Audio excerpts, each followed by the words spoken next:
Hi guys, welcome back to another video. In today's video, we're going to be talking about Riccardo Calafiori and other Arsenal news. Victor Osimhen is back on the list. Mikel Merino, medical announcement, deal done. All of that sort of juicy stuff.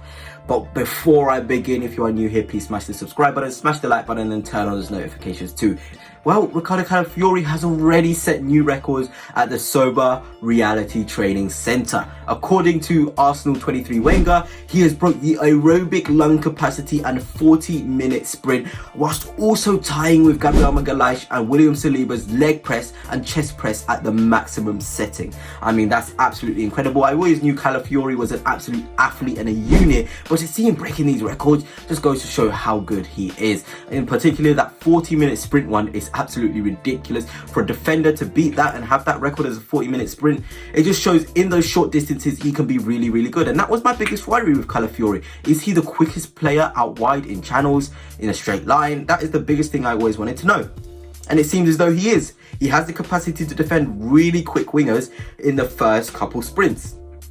And I feel like if he's going to be an Arteta fullback, he definitely needs that. And the aerobic lung capacity thing, I think that just goes to show how much of a unit and a workhorse he is, and how, much energy he puts into the game, that he's able to break these sort of records. I'm just a big fan of this deal overall. The vibe of it is just absolutely incredible. The feeling from the player himself, the feeling from us as fans, it's just an exciting period for sure. And everybody is just so delighted with the whole process.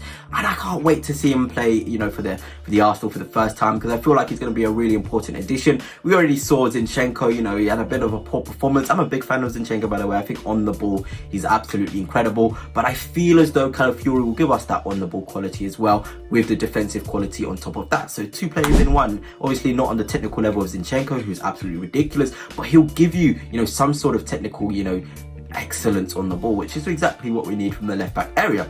Another piece of news, apparently Victor Osimhen is back in the fold for Arsenal. So incredible news there. And over the past few days, I've been thinking about Arsenal. Is it a winger? Is it a striker? Is it a midfielder? What do we actually need?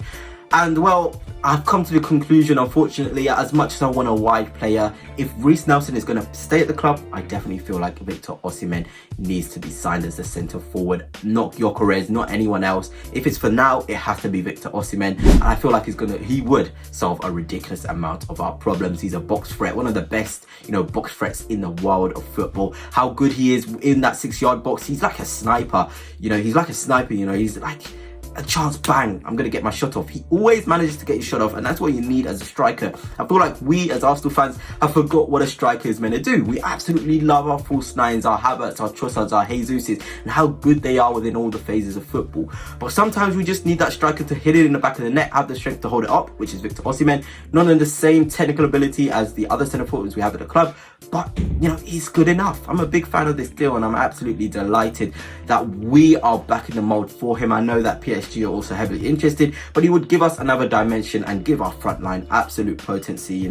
He's the sort of striker you need on the Champions League nights, at the Etihad, at home when you're trying to break down a defense. Maybe you need to whip balls in. Osimhen in the air is absolutely incredible. So fantastic news if we are back in for Victor Osimhen. I've thought about it. We do maybe need a striker, and if Reiss Nelson stays, don't get me a winger. I would prioritise the striker for sure. So let's just see how that develops. Hopefully it does develop really well, because I'm a big fan of Victor Osimhen. He's a goal scorer.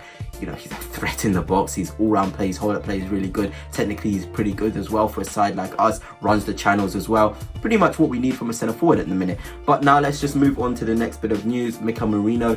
And the agreement is edging closer. Fabrizio Romano and Matteo Moretti in particular have come to say a deal was done. An agreement is there, and the medical and announcement in the coming days, with the hopes, of potentially seeing him in action against Lyon in the Emirates Cup, which will be absolutely incredible and exciting. I'm excited about this deal. He gives us something else. He's a really, really technical midfielder, really good in the air, defensive duels. He's one of the best in the duels. I think he ranked highest 300 odd duels against any other player in Europe's top 5 leagues. Absolutely incredible to have those sort of stats as a midfielder, and also having that technical side of his game too. He's going to really improve us in so many ways, and I'm just absolutely delighted that Arsenal are getting this deal done for a good fee as well. And yeah, I just feel like he's going to unlock that left side. We talk about Martinelli, we talk about Calafiori, but Merino is really that missing jigsaw, that all phases midfielder, somebody who can do the build-up, somebody who can, you know, attack the box really well, somebody that can win duels, somebody who's aerially so good. And that is what he gives us. And, you know, you can't bet against a player like that. He's going to be a success.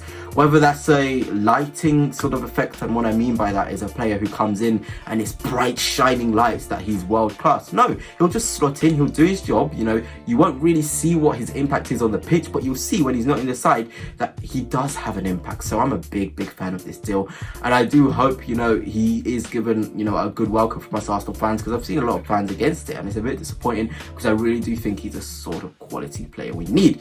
Now, on to another bit of news that's come out from Team News and Ticks, talking about Bruno Guimaraes. Apparently, he mentioned in his Patreon that Bruno Guimaraes is still of interest at Arsenal, and 3 clubs are sniffing around Newcastle, and they fear, well, Newcastle fear that they still haven't done enough financially, and Bruno Guimaraes is on the market. Arsenal want to see if they can do a deal with Ramsdale and, you know, do this swap deal plus money. That would be ridiculous. Imagine you get in Bruno Guimaraes with Merino, who's seemingly going to be a done deal. That would be absolutely incredible. But I've heard, and what I would do as well, it would be a matter of Thomas Partey leaving the club, and then, you know, Bruno Guimaraes comes in as a backup 6 and also a player who can play in the 8. Gives you so much. Merino against 6-8. So many hybrids, and it's really nice to see that we can have players who are multiple profiles, because that's exactly what we need right now. Players who can play in multiple positions, add different options, and that's what Bruno Guimaraes and Merino would offer. So really nice to see us linked with him. And also the other thing was the Nico Williams news from Teams News and Ticks. Apparently, Nico Williams is still of heavy interest at Arsenal, and there's underlying hope that the deal isn't over. You know, it's the slimmest of chances right now, but Arsenal is still chasing him up, and, you know, obviously Barcelona are finding it quite hard to wrap that deal up. So again, it will be really interesting to see if we go back in for him. And now, if you were to ask me, Osimhen, Williams, who would I prefer? It's Williams. It's going to be Williams every single day of the week. But I'm not going to deny we don't need a striker. I would not be upset at all if those were the 2 options and we went with either or, because they will help us massively. The box threat, the technical ability of both, you know, they give us wing power, centre forward power in Osimhen's, you know, sort of case. Adds a different dimension to our attack. You know, we need those sort of players in our side, world-class players who can also be refined by one of the best young coaches in world football. And that's just incredible news to see that both Osimhen and Williams are both being linked at this moment in time. Mikel Merino has come out to say, you know, more punishing. We need to be more punishing as a team. We need to kill off teams. You know, it's not that sort of thing where la. We need to be deadly. This is what takes you from contenders to title winners. And I feel like Mikel Merino is seeing that in the forward line. That's where we need to improve. We've got our back 8. We've got a pretty decent midfield if Merino comes as well. That'll be enough, I feel like. Even if, you know, Bruno Guimaraes doesn't come, if Partey stays, still a really strong midfield. Thomas Partey is a quality player, and that's without a shadow of a doubt. But yeah, yes, we just need that forward line. That forward line is what needs improving. The Osimhen, the Williams, either or gives you firepower. It's just absolutely incredible if we get either or of those deals done. But anyway, guys, that's it for now. Hope you have enjoyed this video, and until next time, peace.